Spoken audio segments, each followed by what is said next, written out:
Pegadaian ini meskipun semakin tua, tapi sebenarnya niatnya semakin muda. Wah, luar Karena biasa. apa? Produk kami selalu diperbaiki. Teng-teng, jantung gue nih. Wah, Jatuh. Apa yang jatuh seru ini? banget. Apa yang jatuh? Wah, ini Wah, seru banget sih, luar Pak. biasa banget. Oh, ini 5 gram. Iya, asli nggak itu, Mbak? Asli dong. Asli itu. Karena dengan menabung emas, membeli masa depan itu saat ini. Oke. Jadi kalau kita nabung yang lain, kadang-kadang semakin tahun inflasi udah habis sama inflasi. Kalau beli Iya. emas, dia akan bertahan. Dan istilahnya ada bilang kalau nabung emas itu menjaga nilai kekayaan kita. Bukan menyombongkan diri, tapi jadilah yang terbaik di suatu tempat ataupun di suatu unit ataupun di setiap kesempatan itu, Mbak Putri. Apa yang ada sekarang bukan berarti kita pasrah ya, bukan berarti kita nggak menyuarakan, tapi apa yang saat ini ada tolong kerjakan, tolong maksimalkan.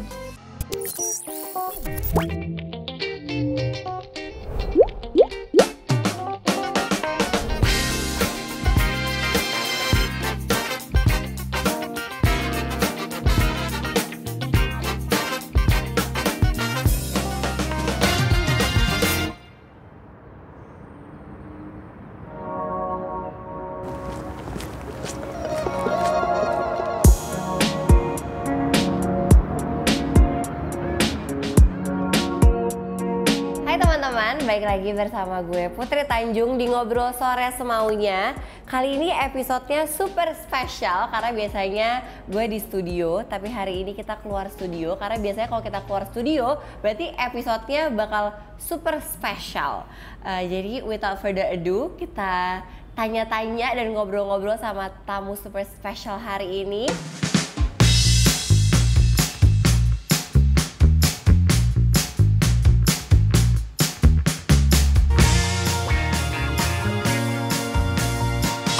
Hai Mbak Putri, Halo apa Pak kabar? Damar, apa kabar? Baik, alhamdulillah sehat ini. Alhamdulillah. Ya, ini seneng banget nih bisa di cafe ini nih. Iya, senang banget loh Pak. Aku Mantap. senang banget karena aku juga penasaran sama Pak Damar. Iya. Aku juga penasaran sama Pegadaian. Dan ini seru banget karena tiba-tiba kita lagi ada di The Gade Corner, Coffee and Gold by Coffee and Pegadaian. Gold, iya. Sebelum kita ngomong kenapa Pegadaian bikin bisnis kopi, Pak, aku mau tahu dulu dong Pak, sebenarnya mungkin teman-teman masih banyak yang belum familiar nih, the Oh, Gen Z iya, and iya, the iya. Alpha gitu. Sebenarnya Pegadaian tuh apa sih Pak? Servicesnya apa aja? Oke, jadi Pegadaian ini usianya tuh udah lama banget Mbak. Jadi 121 tahun. 121 tahun. Dan Oh, luar tentunya biasa banget. kan lama, nasabahnya saat ini sangat banyak sekali, hampir 21 juta nasabah Wow. ya. Di seluruh Indonesia ya, Pak? Seluruh Indonesia. Kalau dulu perusahaan yang lama tentunya yang kenal tuh orang-orang tua gitu kan. Iya. Kalau orang tua sekarang pasti tanya Pegadaian pasti tahu. Iya, Ya. bener. Nah, kemudian tapi kalau angkatannya Mbak Putri masih diragukan gitu kan kemarin-kemarin, sehingga Pegadaian ini meskipun semakin tua tapi sebenarnya niatnya semakin muda. Wah, luar Karena biasa. apa? Produk kami selalu diperbaiki. Iya. Nah, dulu orang datang Pegadaian tentunya hanya menggade, orang kepepet. Saat ini enggak. Iya. Banyak sekali produk-produk Pegadaian seperti tabungan emas, tabungan haji, Iya. kemudian kredit kendaraan bermotor, bahkan gade efek pun ada. Oke. Nah, untuk mengenalkan ke masyarakat, anak-anak muda, tentunya anak muda itu pasti ya, dia pengennya sama teman-temannya nongkrong, Iya. bersosialisasi gitu kan. Iya. Tempat yang paling cocok untuk anak muda pasti kafe. Ya. Iya. Nah, kafe ini itulah ide dari Pegadaian untuk menghadirkan The Gade. Dan The Gade ini singkatan Oke. dari nickname-nya dari Pegadaian. Pegadaian. Ya, tapi kita nggak jauh-jauh namanya, tetap pakai The Gade, tapi pakai The Gade sehingga ada sedikit keren gitu loh. Dan lokasinya ini jujur memang sengaja di mayoritas itu sengaja dekat cabang. Iya. Karena masyarakat bisa sambil bertransaksi, bisa nongkrong di sini. Kemudian The Gade ini untuk anak-anak muda paling nggak mengenalkan produk Pegadaian. Oke. Mbak Putri bisa ngeliat di sini meskipun kafe tapi judulnya Cafe and Gold. Jadi di sini orang bisa ngopi, bisa beli emas, bisa transaksi emas, bisa monetize emasnya. Luar biasa. Nah, itu luar biasa itu Mbak Putri. Jadi ya. bukan cuma ngopi doang, ngobrol, Benar, tapi bisa langsung ya Pak? benar. Dan kami jujur di kafe ini kalau orang datang ke sini itu pasti pencinta kopi akan membedakan the real of coffee itu di mana. Makanya di sini sebutin true coffee. Oh, ya, gitu. jadi benar-benar kopi yang enak. Kemudian di sini juga wifi-nya juga sangat kencang. Itu paling penting tuh, Pak. Anak muda datang sini 5 orang pesennya gantian. Jadinya satu kelompok bisa 3 jam, 4 jam gitu kan. Nah, karena batasan itu maksud kami untuk mengadakan kafe ini. Dan ini di seluruh Indonesia. Iya. Udah berapa, Pak? Udah ada berapa, 40, Pak? Oh, 40 ya. Dan terakhir kami juga hadir di Sarinah. Di mall, kami juga masuk di mall dan ternyata kami pikir bahwa Cafe The Gade ini nempel di Pegadaian hanya untuk promosi, kita berani mencoba keluar. Ternyata animo masyarakat juga luar biasa. Dan Mbak Putri harus mengunjungi The Gade Sarinah yang top banget. Itu katanya besar ya, Pak ya? Besar dan menunya sangat menarik, variatif dan lokasinya juga sangat strategis. Nah ini kopi terima kami kasih. ini. Kan katanya pada Mbak True Coffee kan. Aku tuh pecinta kopi, Pak. Jadi kita coba ya. Ini black coffee kan ya, Mas? Iya, ini black coffee. Terima kasih. Mbak Putri suka black coffee kok sama ini, Mbak. Saya juga. Iya, aku suka banget black coffee, Pak. Black coffee tanpa gula itu baru benar-benar bisa nikmatin kopi. Baru benar-benar minum kopi ya, Pak? Iya. Pak, minum dulu, Pak. Ya, cobain, Pak. Iya, aku udah nyobain sampai hafal ini, tapi tetap nggak bosen-bosennya. Setiap hari minum kopi, tetap nggak bosen. Ya, enak-enak, Pak. Karena ada kopi ya. Karena ini berarti jual beansnya juga ya, Pak? Ada beansnya, ada macam-macamnya. Dan ini mesin kami mungkin bisa ditandingin nih, nggak sembarangan. Iya, sudah kelihatan kok. Punya udah kelihatan kok. Mesin kayak gini. Makanya ini udah bener-bener coffee shop beneran nih, Pak. Orang bilang kalau di Pegadaian ini, kalau di lain ya, itu air dikasih kopi. Kalau sini nggak, kopi kasih air. Itu yang benar, itu takaran yang benar. Pak, karena The Gade Coffee Shop ini deket kantor, kita boleh tur dong, Pak. Ajakin aku tur dong. Aku pengen banget lihat nih kantor Pegadaian seperti apa sih. Moga-moga Mbak Putri nggak kebayang deh Pegadaian tuh kayak apa sih. Makanya, Pak, Pegadaian aku penasaran. Orang apa, kumuh dan sebagainya kita buktikan. Apakah Pegadaian itu kumuh ataupun terkendal, kita buktikan sore ini. Excited. Ayo, Pak. Ayo dihabisin, Mbak.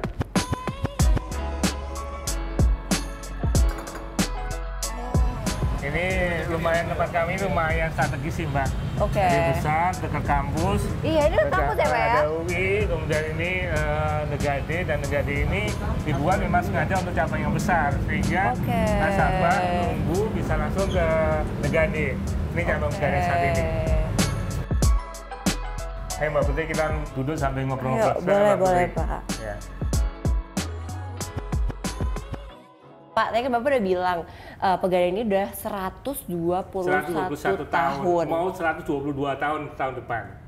Apa Pak? Kapan? Tanggal berapa tuh, Pak? 1 April 1901 lahirnya. Luar biasa. Iya. Berarti udah berapa kantor cabang tuh, Pak? Udah 121 tahun. Dari 121 tahun itu kami mempunyai outlet 4.086 outlet. Wow. Pak, boleh nggak jelasin ke teman-teman nih yang mungkin belum tahu lebih detail lagi, sebenarnya pelayanan di kantor cabang tuh apa aja sih, Pak? Apa yang bisa kita lakuin kalau misalkan kita lagi ke kantor cabang? Di kantor cabang ini tentunya bisa Gade. Nah, untuk pembiayaan non Gade juga ada. Kami punya produk yang dekat dengan UMKM. Itu jadi, penting tuh, Pak. Dan Pegadaian yang bukan dalam waktu ya, beberapa saat lalu menjulukan kurs syariah. Jadi teman-teman UKM yang membutuhkan dana dengan hanya 10 juta ke bawah, kita bisa mengajukan Pegadaian dengan kurs syariah yang bunganya atau sewa modalnya sangat kecil sekali, setahun aja 6%. Wow, ya, itu sangat membantu. Friendly lah ya, Pak ya. Betul. Itu bisa transaksi juga, bisa beli emas, bisa ngajuin produk yang lain bisa. Dan sebenarnya kenapa ini kelihatannya sepi, Mbak? Maksudnya ada berapa orang aja? Karena apa? Karena kita udah digital. Nah, tadi aku baru mau nanya. Sini Gade, kemudian dia mau nebus, mau nyicil, mau minta tambah, mau dan sebagainya itu sebenarnya lewat digital aja. Jadi nggak perlu datang secara fisik, mereka bisa di rumah untuk bertransaksi. Jadi untuk teman-teman yang malas ke kantor cabang, karena kan udah apalagi generasi saya, Pak ya, udah malas lah ke kantor cabang. Itu semua bisa dilakukan dengan mendownload digital application ya, Pak? Namanya Pegadaian Digital, betul. Kapan-kapan kalau Mbak Putri punya ide bisa dirubah nih.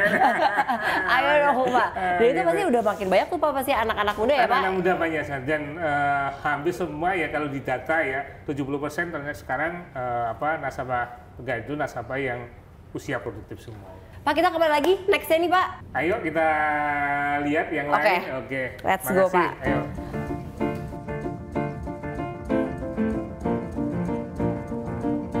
Mbak Putri, Ya, Pak. Pegadian itu identik dengan emas. Benar. Ya, Dari gedungnya udah emas-emas nih. Karena hampir semua barang jamnya emas, dan kalau orang berhubungan dengan emas pasti ingat Pegadian. Iya betul. Kalau bicara Pegadian pasti ingat emas. Ya, makanya kami punya anak buah saya namanya Gali 24. Oh oke. Nah, ini kan pusatnya Gali 24. Nah,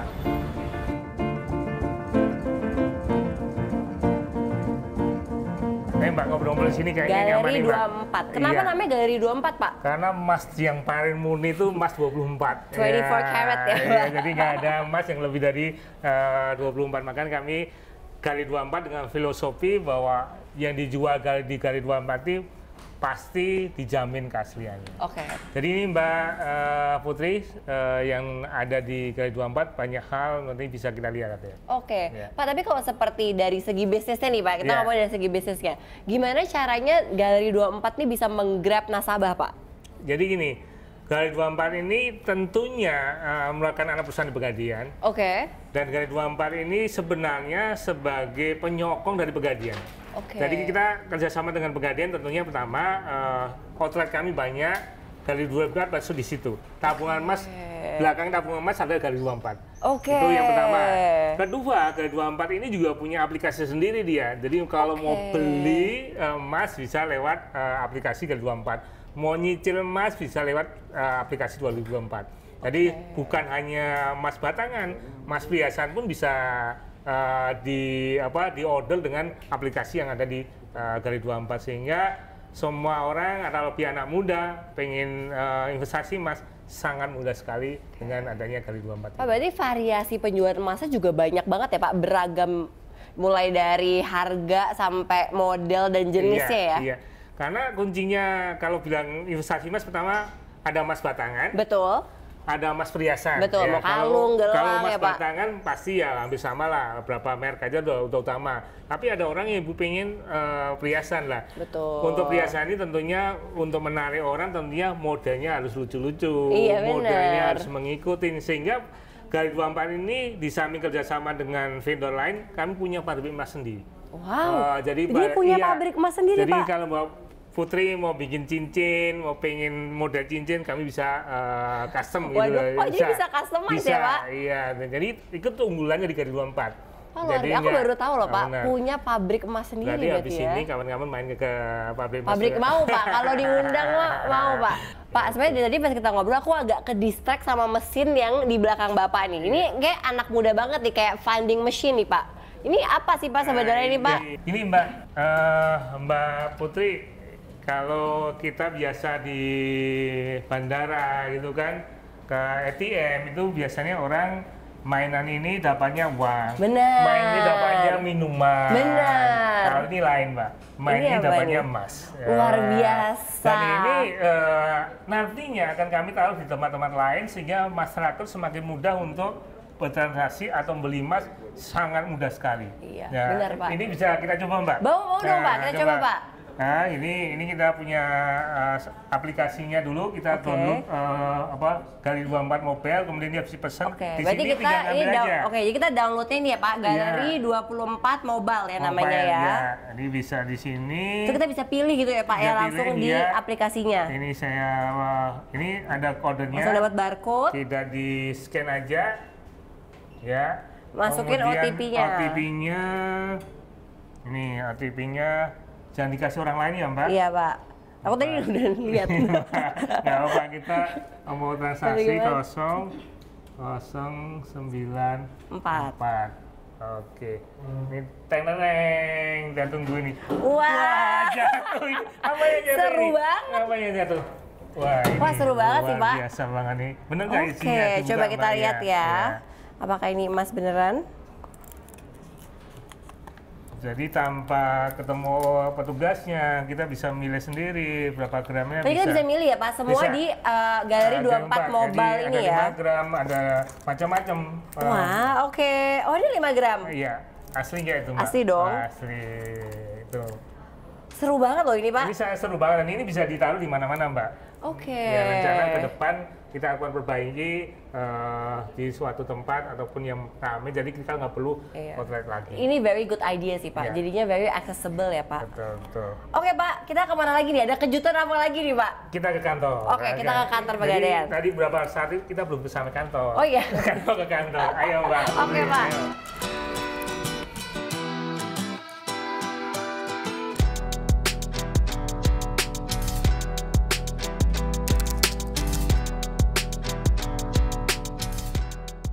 Oke Mbak Putri, ini lantai 4 ya. Oke. Mbak ini ruang kerja untuk teman-teman kita. Tadi Mbak Putri nanyain kan, karyawan Pegadaian itu seberapa sih umurnya kita buktikan ya.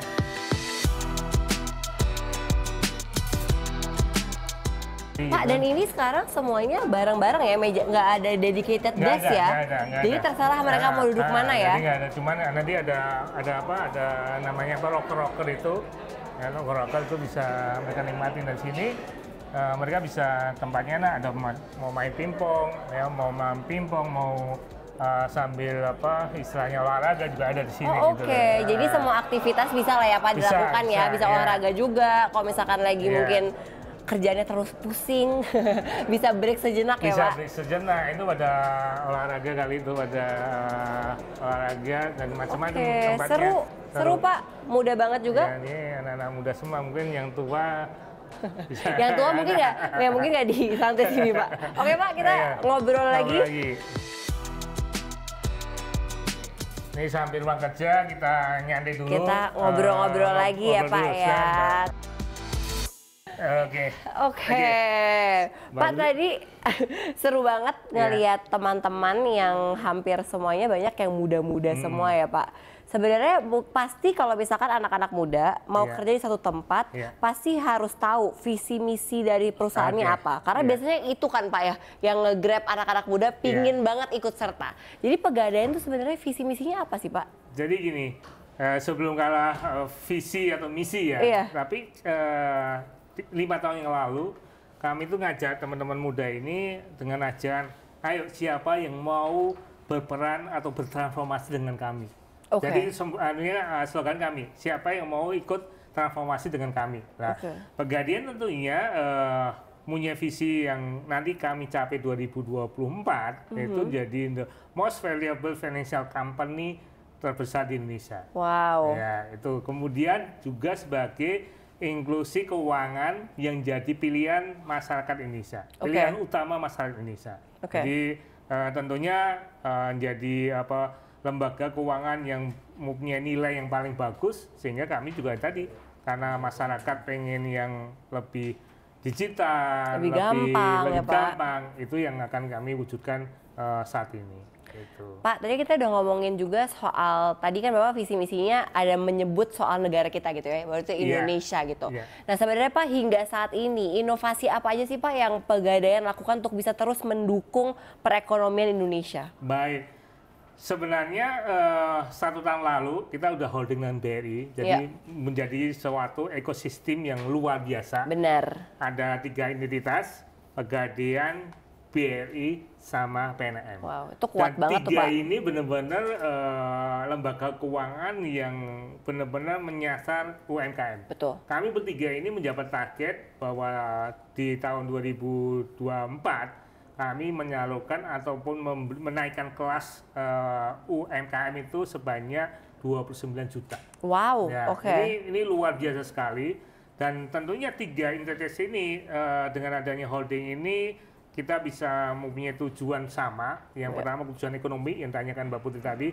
Dengan adanya holding ini tentunya terbentuk ekosistem. Betul. Ya, masing-masing yang mempunyai bisnis model yang sendiri-sendiri, Ya. yang tujuannya tentunya untuk meningkatkan taraf hidup masyarakat, Ya. tetapi dengan cara lebih digital. Luar Nah, itu. biasa. Itu yang ekonomi. Yang kedua tentunya untuk sosial. Iya. Yang sosial tentunya dengan adanya ekosistem tadi, semua biaya lebih murah. Betul. Misalnya Pegadaian karena co-location, tidak sewa tempat, tidak sewa pengamanan, kita bareng-bareng sama BRI, itu biaya yang kami terima, yang kami hemat, kita pasul kepada nasabah, Iya. sehingga tarifnya bisa diturunkan. Iya. Ya, itu salah satu keuntungan dari holding ini, Mbak Putri. Betul. Jadi sebenarnya emang zaman sekarang itu Pak udah nggak bisa sendiri-sendiri ya. Betul. Memang semuanya harus bekerja sama, berkolaborasi. Karena dengan adanya ekosistem jadi bisa lebih banyak lah Pak manfaatnya gitu ya Pak. Bukan hanya itu aja Mbak. Tadi bilang masa pegadaian itu nggak ada lawan Mbak. Misalnya ada pegadaian swasta, itu kita kerjasama malahan. Jadi kita kolaborasi itu bukan hanya untuk yang mitra yang benar-benar mitra kita, tapi dengan istilahnya pesaing kita pun kita harus melakukan kolaborasi. Setuju banget. Makin kuat Pak. Makin kuat gitu. Karena sama-sama hidup bareng, sama-sama membesarkan ekonomi masyarakat Indonesia ini. Iya. Pak, tadi kan Bapak udah ngomongin banyak banget inovasi yang dilakukan Pegadaian. Aku pengen tahu dong Pak, apa achievement yang paling dekat di hati Pak Damar? Apa achievement selama ini Pak Pegadaian? Kan Bapak juga udah lama banget nih kan ada di Pegadaian gitu ya Pak. Ada nggak Pak achievement yang dekat banget di hatinya Pak Damar? Tapi yang pasti gini Mbak Putri, Pegadaian ini pertama bisa bukan menolong ya, kami katanya bukan menolong, tapi saling bekerja sama sehingga sama-sama besar gitu loh. Ya, orang dapat Pegadaian itu dapat kredit sehingga dia bisa bertahan, bisa mengembangkan, itu suatu hal yang luar biasa. Dan ini terbukti bahwa setiap tahunnya Pegadaian itu bisa menyalurkan omset 160 triliun. Wow. 160 triliun yang kita salurkan. Wow. Dan nasabah Pegadaian 21 juta itu suatu hal yang luar biasa. Dan tadi menariknya saat ini teman-teman milenial mulai mendekat dengan Pegadaian karena adanya tabungan emas tersebut. Betul. Dan dengan adanya tabungan emas ini suatu achievement yang luar biasa, dan kami punya target ke depan tahun 2023 itu membuat suatu ekosistem mengenai gold ekosistem. Wow. Itu yang kami harapkan. Gold ekosistem ya Pak. Jadi mulai produksi emasnya, mulai jualannya juga. Itu mulai jualannya, mulai monetisnya, emasnya dan sebagainya, itu harapan kami mulai bisa 2023 nanti. Jadi nggak berhenti ya Pak, terus berinovasi, terus beradaptasi. Pak, aku dengar-dengar katanya kantornya ada teater.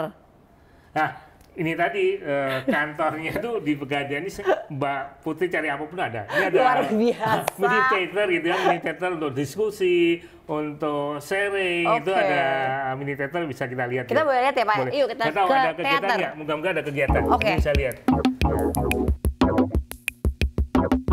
Kita ke ruang teater ya Pak ya. Ini ruang teater yang ruang serbaguna ini. Wow, ini ada kegiatan nih kayaknya. Assalamualaikum. Ini ada kegiatan apa nih teman-teman? Oh, ada influencer internal. Oh, ada influencer internal Pak? Ini Mbak Putri, kan tadi saya bilang bisa mana nih? Bisa kelihatan mana? Bisa teman-teman? Ini udah kayaknya. Hai semua. Hai semua. Halo. Itu pada pakai emoticon tuh Pak. Oke. Jadi gini Mbak Putri, teman-teman kita ini banyak yang aktif tuh selama ini tuh main medsos gitu, bikin TikTok sendiri, kemudian bikin konten sendiri lah. Kita naungin dalam arti karena kita punya karyawan tetap itu hampir 14.000, kita bisa bayangin nih, sayangnya 14.000 ini semua melakukan pemasaran ataupun membuat konten-konten, melakukan influencernya yang dia follower, pasti ada berapa juta. Betul, pasti dampaknya luar biasa ya Kita Pak. lakukan pendidikan, jadi mereka kita ajarin bagaimana bikin konten, kita juga kasih poin untuk yang paling banyak. Dan kita rawat teman-teman ini yang punya followernya udah luar biasa ini, mungkin udah puluhan ribu sampai berapa paling ada ratusan ribu ya. Dan mereka alami Mbak Putri. Ini kita bikin dan kita kita ajarin sehingga dia bisa memasang Pegadaian lebih besar. Berarti banyak workshop gitu juga ya Pak buat membantu mereka. Oke, boleh. Ya.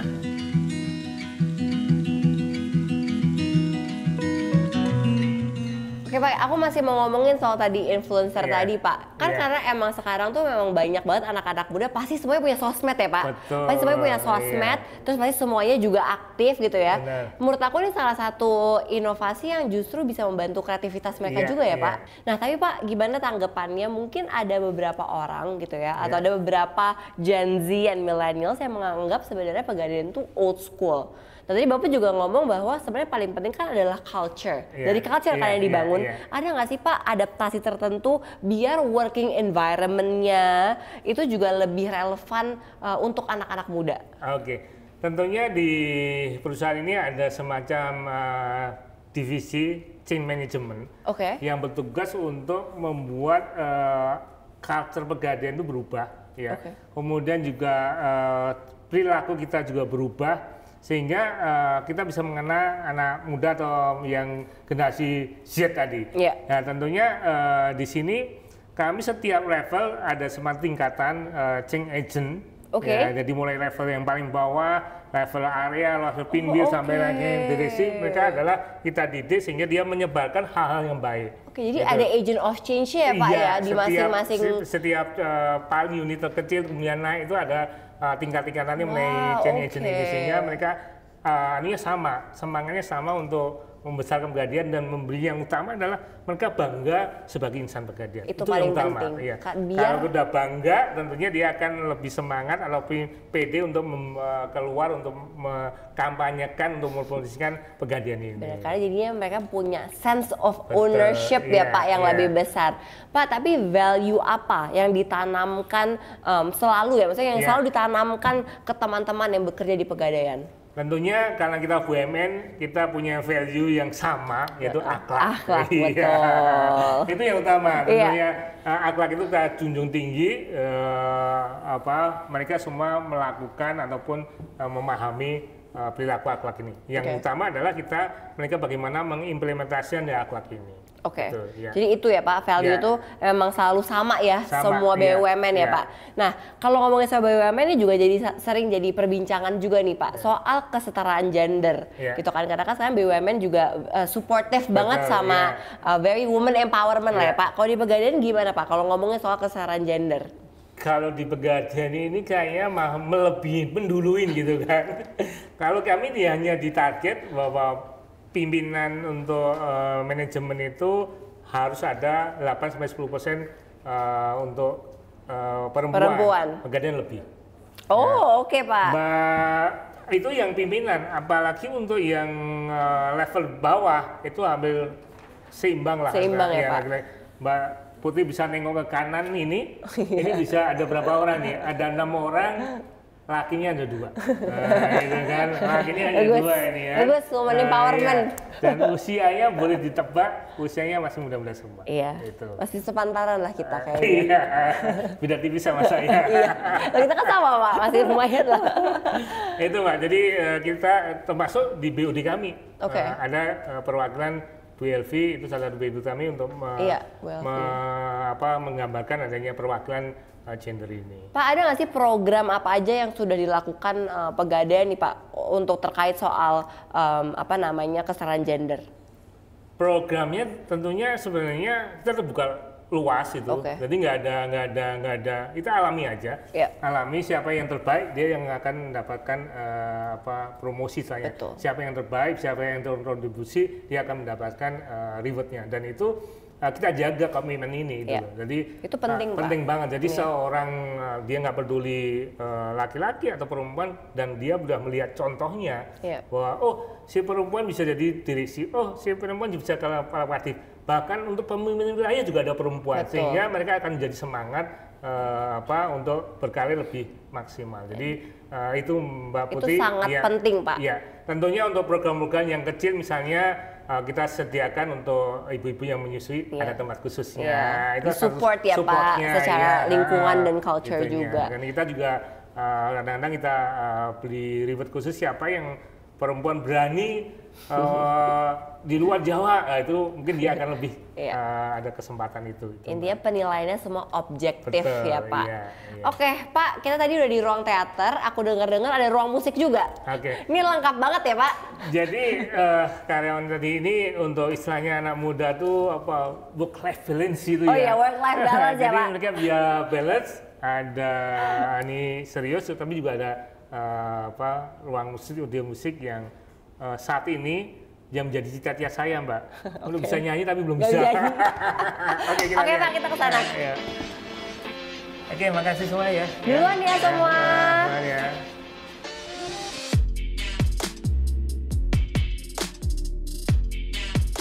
Kenapa Pak tiba-tiba ada ruang musik Pak di Pegadaian?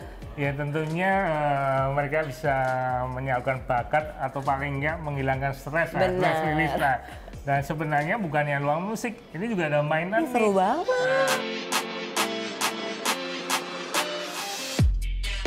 Ada Tamiya, teman-teman yang punya hobi itu bisa pulang kerja ataupun bisa mainan ini gitu Mbak Putri ya. Iya, ini bisa sambil ini ya race ya Pak. Itu. Seru. Iya, terbuka semua ruang kerjanya sehingga mereka juga tadi mejanya bebas saja. Iya, jadi open space ya Pak. Iya. Iya, ya, lebih banyak untuk ruang rapat gitu. Iya. Bagus sih Pak, karena open space tuh biasanya jadi lebih banyak berkolaborasi ya Pak malah. Iya, jadi nggak tertutup ataupun nggak sendiri gitu kan. Iya. Dan ada baiknya mereka mau kesibukan apa jadi nggak enak juga. Bener. Pak ini bener-bener studio musik beneran ya? Studio musik beneran dan kapan aja kalau mau latihan bisa di sini. Ini pasti Pegadaian pasti punya band-band juga nih Pak ya? Punya masing-masing punya talent-talent lah. Yang ternyata anak-anak muda sekarang ini banyak banget talentnya. Bener Pak. Di luar dugaan saya itu ternyata anak-anak muda sekarang tuh biasanya punya talent dan suka memilih, misalnya ada yang suka musik. Sebenarnya bukannya musik aja Mbak Putri, kami memfasilitasi teman-teman lain, misalnya ada suka lari, suka sepeda. Jadi kegiatan ekstrakurikuler di kami juga sangat kenceng juga. Jadi tujuannya biar mereka bisa bisa menjaga keseimbangan antara stressing di kerjaan, tapi bisa menyalurkan bakat dan menjadi kekompakan tim yang kompak gitu kan. Iya. Padahal Bapak juga udah bilang kan sebenarnya ada banyak sekali aktivitas gitu ya di kantor gitu, itu kan untuk pastinya karena kita tahu bahwa tadi Bapak juga ngomong ya untuk work life balance saya Pak ya, untuk imbang nih biar nggak stres terus lah ya, jadi ada aktivitas lain. Nah tapi memang kita nggak bisa pungkiri ya Pak bahwa di generasi muda ini mereka lebih banyak speak up lah soal work life balance gitu, gimana mereka mau kerja tapi mereka juga mau balance lah gitu. Semuanya. Pendapat Pak Damar soal work-life balance ini gimana? Ya tentunya saya sangat setuju banget dan kami tekankan ini kepada BOD ya. BOD senior manajemen itu, ayo ikut yuk. Jadi kalau Mbak Putri nanya Pak Damar, sukanya apa? Saya nggak bisa jawab karena saya mengikuti semuanya. Semuanya Pak ya? Yang ngajak renang, ayo renang. Yang ngajak nyanyi ya bisa nyanyi, dipaksa-paksa bisa nyanyi gitu. Karena kami support sekali karena mereka bisa mereka membutuhkan ini. Karena mereka kalau dikengkang, kemudian dipaksa, udah dikengkang, kasih target, itu malah gak ketemu. Bener-bener. Ya, tapi begitu mereka dibebasin, kemudian difasilitasin, hasilnya malah lebih luar biasa gitu loh. Yang ada burnout ya Pak kalau dikengkang terus. Jadi banyak other activities yang disupport lah ya Pak ya. Betul. Jadi anak-anak muda sekarang tuh memang cara diperlakuannya memang harus begitu. Emang beda ya Pak ya? Nggak boleh dikengkang gitu kan, nggak boleh, tapi mereka dibiarin apa maunya, itu hasilnya lebih dasar. Tapi tetap gitu ya Pak dikasih target, tetap dong itu harus dong. Pasti. Ya dikasih target juga dikasih istilahnya, kamu mencapai berapa, kamu akan kasih reward yang seberapa. Dan bukan hanya reward aja, konsekuensinya harus ada. Kamu nggak bisa mencapai target, ya mundur. Itu yang utama. Jadi kita nggak hanya reward, tapi ada konsekuensi kalau dia nggak bisa tercapai. Jadi itu clear ya Pak ya? Clear konsekuensi dan rewardnya itu very clear dari awal ya? Dari awal tahun mereka udah langsung tanda tangan bahwa setahun ini mereka head to head dengan atasannya, setahun ini harus ngapain. Jadi kita memberikan KPI itu nggak boleh di tengah jalan, nggak boleh dadakan, nggak boleh tidak dikomunikasikan. Jadi Anda setuju di depan awal tahun, salaman ya kita jaga. Jadi kita lebih enak. Mau nyentil, mau apa, setuju, lebih Pak. enak, seru. Itu jadi, setuju sih Pak. KPI-mu ini loh pencapaianmu saat ini loh, udah bulan ke-7, bulan ke-10 pencapaiannya ini. Jadi lebih enak itu. Oke Pak, menarik sekali. Nextnya kita sekarang ke ini yang terakhir, kita ke atas. Ke rooftop ya Pak ya? Rooftop itu sebagai arena yang multifunction lah. Bisa untuk kantinnya ada, bisa untuk olahraga. Bisa buat main bola kayaknya tuh Pak. Ada futsalnya, ada masjidnya, wow. Banyak hal lah, ada cleaningnya ya. Jadi nanti Mbak Putri kalau pengen ngecek gula darahnya, Oh bisa kolesterolnya, gitu, aduh aku nggak mau ngecek kolesterol. tensinya, ada dokternya, ada stand-in. Oke Pak, Ayo, kita ke kita rooftop.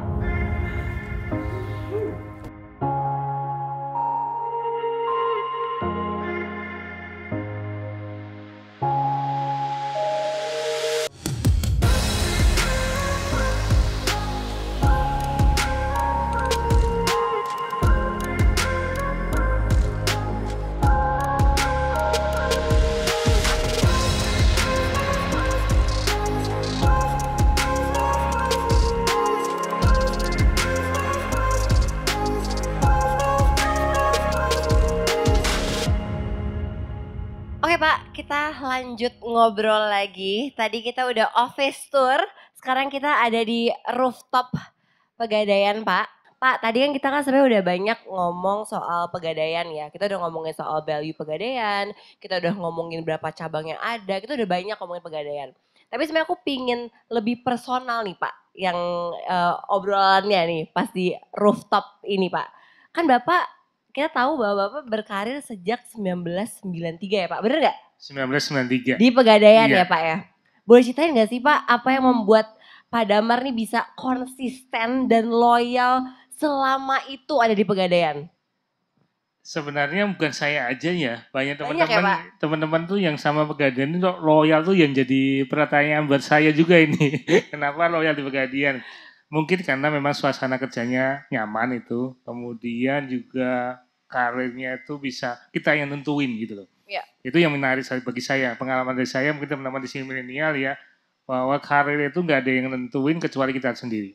Oke. Gitu. Jadi itu yang menarik dan setiap waktu, setiap tingkatan tuh saya sangat menikmatin sekali gitu loh. Iya. Dari proses dari bawah, dari kalau dulu tuh istilahnya gulung kain gitu kan, Iya. di cabang, dulu belum ada digital kita masih ngecat, sampai sekarang itu semua tahap tuh kayaknya penuh cerita gitu Mbak.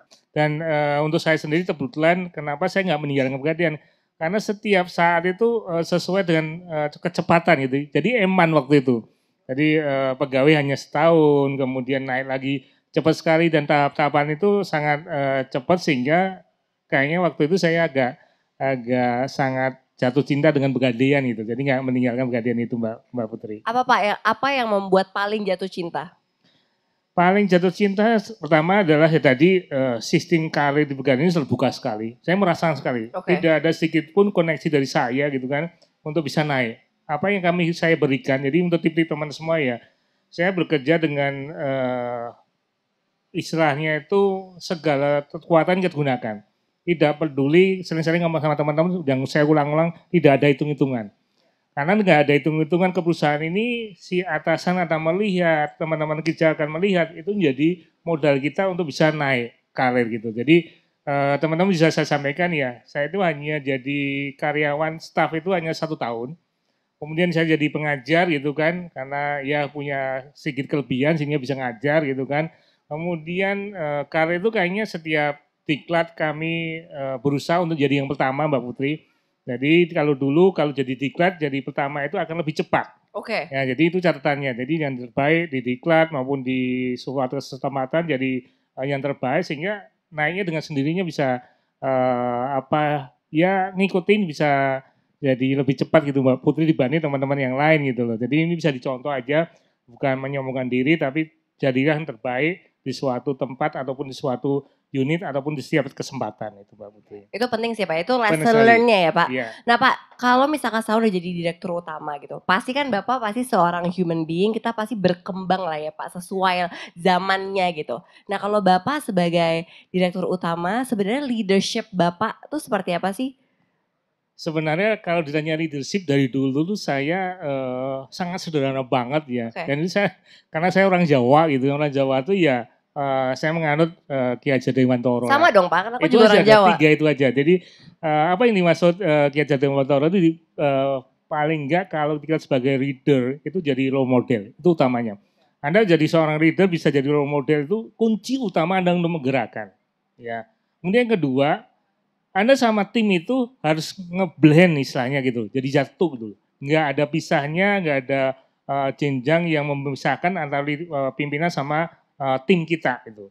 Dan tentunya kita juga pengen mendorong tim kita itu sukses. Iya, betul. Jadi banyak yang ikut saya gitu kan, banyak teman-teman yang ikut saya yang saya dorong untuk lebih cepat, lebih sukses. Itu untungnya. Dan teman-teman kalau kita udah 3 hal itu di depan sebagai contoh, di tengah kita masuk mengikuti, memahami apa yang mereka pikirkan, kemudian kita juga mendorong untuk jadikan mereka jadi leader. Saya yakin tim itu udah jalan dengan baik sekali. Gitu. Karena aku pernah baca juga Pak, sebaik-baiknya leader adalah leader yang bisa menciptakan leader-leader lain atau mensupport leader-leader lain gitu ya Pak. Berarti di Pegadaian ini juga sama sesama tim ini juga di-push dong Pak secara leadershipnya untuk mereka juga bisa memimpin, lebih mau berinisiasi gitu ya Pak? Iya, itu pasti. Jadi saya sebagai mencontohkan diri ya. Iya. Kalau saya Mbak Putri nanya, Pak Damar hobinya apa? Saya hobinya semua. Kenapa? Anak saya yang suka ada yang futsal, saya ikut futsal. Anak saya ada yang suka berenang, saya ikut berenang. Anak saya suka sepedaan, saya ikut sepedaan. Anak saya suka sepeda motor, saya ikut sepeda motor. Anak suka ada yang tenis, saya ikut tenis. Jadi semua kami coba untuk bisa masuk ke mereka. Gitu. Okay. Dan tentunya mereka juga kita kasih contoh bahwa ini loh, teman kamu yang berprestasi dia akan mendapatkan reward ataupun kenaikan lebih cepat. Itu kami contohkan gitu Mbak Putri. Oke, Pak, aku penasaran aja. Kalau di Pegadaian itu sebenarnya kayak sangat top down atau sebenarnya juga bisa bottom up, dalam arti semua orang di tim juga bisa menginisiasikan sebuah program inovasi baru, apa semuanya dari level yang atas? Mungkin bisa nanti tanyain teman-teman ya. Kita ini semua jadi satu. Bisa top down ada, yang di top down pasti ada.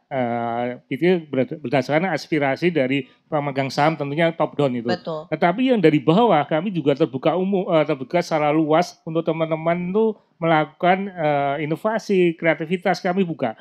Dan setiap tahun di Pegadaian ini ada namanya Pegadaian Inovasi Award. Jadi semua boleh memberikan inovasinya, menemukan inovasinya, kemudian memberikan itu buat perusahaan. Dan kami biasaan juga dalam tim saya ya, mungkin teman-teman yang belum gabungan saya langsung dengan tim saya selalu meminta teman-teman semuanya bicara. Semuanya memberikan support dan saya memberikan semacam pendelegasian kepada tim, bukannya kadifnya bukannya kadimnya, bahkan tim yang paling bawah kami delegasikan.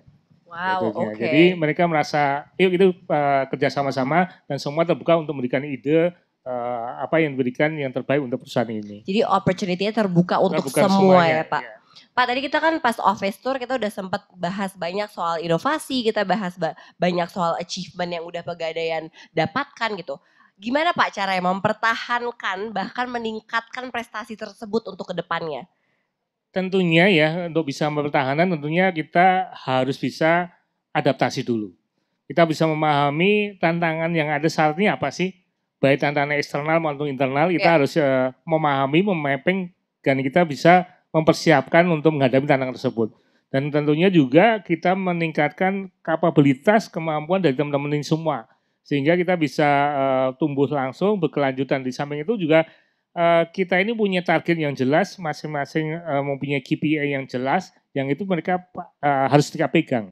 Semua hal kalau target-target tercapai, kemudian tujuan jangka panjang tercapai, jangka pendek dulu tercapai, tentunya jangka panjang kita akan berkelanjutan itu Mbak Putri. Sehingga kita harus jaga itu terus. Itu penting sih ya Pak ya, punya KPI yang tepat dan benar gitu tepat ya untuk yang setiap benar kan harus dijaga. Betul. Jangan sampai kita nggak bisa achieve ataupun nggak bisa melewati. Oke Pak, sebagai leader, apa harapan Bapak untuk Pegadaian ke depannya?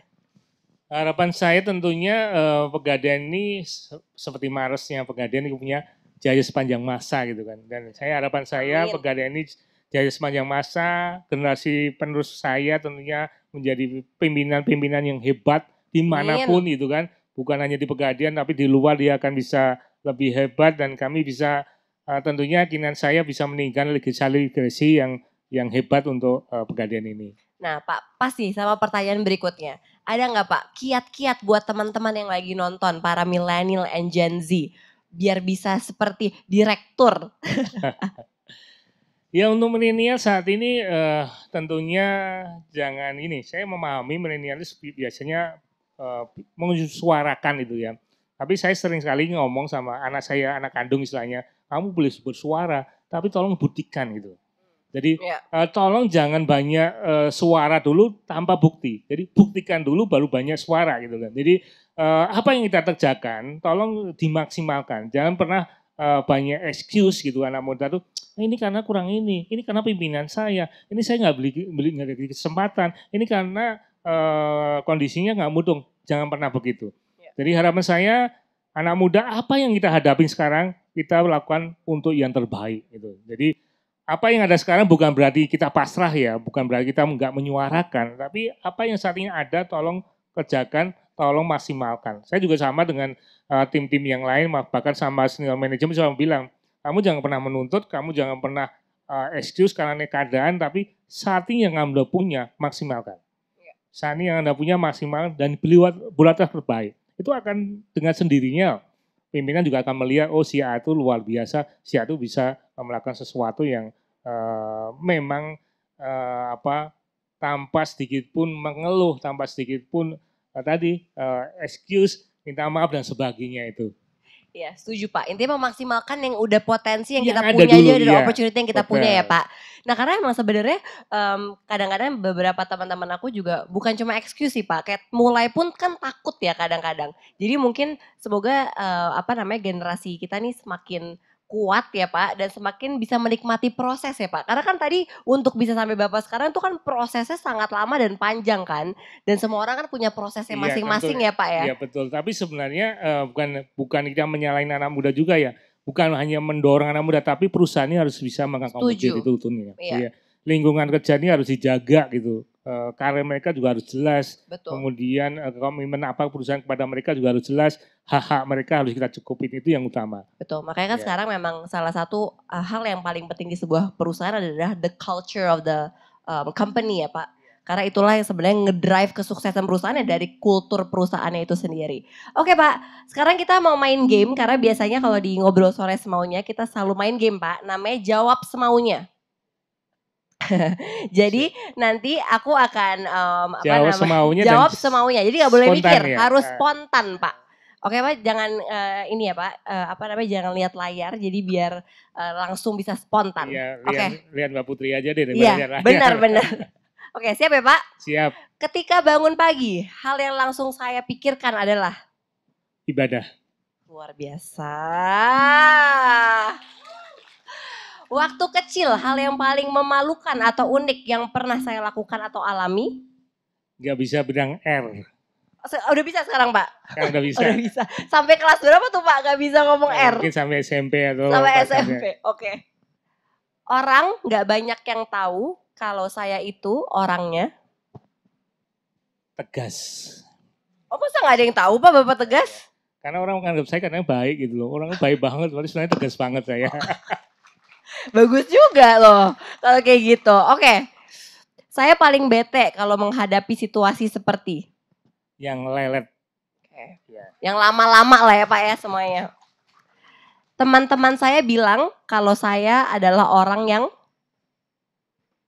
baik sudah gak tahu. Sombong ya. Tapi memang Bapak auranya sangat baik sih memang. Oke, next ya Pak.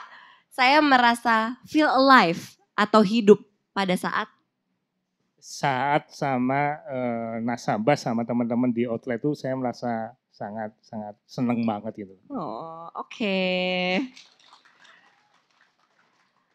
Nasehat terbaik yang pernah orang berikan ke saya adalah semua hal itu pasti ada hikmahnya. Itu yang saya tangkap sekarang. Ya.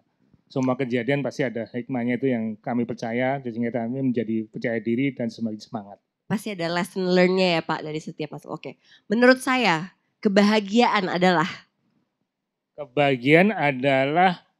yang kita jadi susah nih. Kebahagiaan sederhana sebenarnya.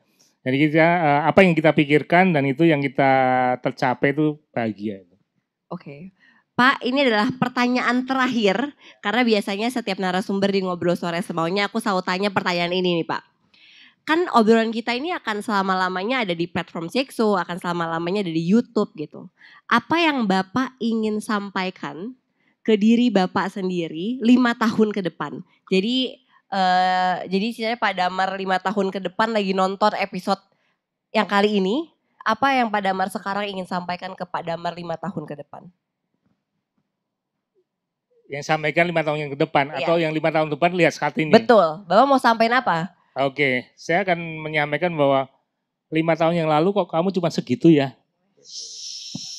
Udah Pak gitu doang. Iya. Jadi istilahnya 5 tahun yang akan datang saya akan tetap semangat, saya akan tetap mengembangkan diri dan tetap maju. Jadi tidak ada istilah untuk berhenti untuk saat ini Mbak Putri. Itu apa istilahnya maknanya gitu loh. Ya. Jadi 5 tahun ke depan masih belum berhenti ya Pak? Pengennya belum berhenti dimanapun gitu. Dimanapun. Jadi 5 tahun ke depan aku interview lagi, kita lihat ya. Amin. Pak Damar sudah ada di mana. Oke Pak Damar, terima kasih banyak. Dan teman-teman terima kasih banyak yang sudah nonton Ngobrol Sore Semaunya. Terima kasih sudah selalu setia nonton Ngobrol Sore Semaunya setiap hari Kamis jam 6 sore. Hanya di platform CXO Media dan di YouTube CXO Media. Bye-bye.